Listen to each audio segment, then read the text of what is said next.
ভাঙনের মুখে আর্জেন্টিনা জাতীয় ফুটবল দল। বৈষম্যের কারণে একসঙ্গে অবসরে ডাক দিয়েছেন ৩ ফুটবলার। কী কারণে তারা সেই অবসরে ডাক দিয়েছেন তাই নিয়ে ভিডিওর বাকি অংশ থাকছে বিস্তারিত। বিতর্কের মুখে আর্জেন্টাইন ফুটবল। দেশটির জাতীয় দলের ৩ তারকা একই সঙ্গে ডাক দিয়েছেন অবসরের। বৈষম্যের অভিযোগ এনে এমন কঠোর সিদ্ধান্ত নিয়েছেন আর্জেন্টাইন এই ৩ তারকা। কোস্টারিকার বিপক্ষে আগামী শুক্রবার এবং ৩ জুন ২ প্রীতি ম্যাচের আগে এমন সিদ্ধান্ত নিলেন জাতীয় দলের ৩ তারকা। ম্যাচ ফি না পাওয়া, পরিবারের সদস্যদের স্টেডিয়ামে ঢুকতে টিকিটের ব্যবস্থা করা এবং নিম্নমানের খাবারের অভিযোগ এনে এমন সিদ্ধান্ত নেন এই ৩ তারকা। অবসরের ঘোষণা দিয়ে জুলিয়েট ক্রোজ ইনস্টাগ্রামে লিখেছেন, আমরা এমন এক পর্যায়ে পৌঁছেছি যেখানে আমরা অন্যায়ের শিকার হতে হতে ক্লান্ত হয়ে পড়েছি।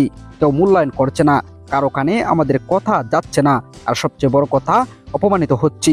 আর্জেন্টিনা নারী ফুটবলের জন্য উন্নয়নের দরকার। আমি শুধু কম বেতনের কথা বলছি না, সকালের নাস্তা, দুপুরের লাঞ্চ বা অনশনের কথাও বলতে চাইছি।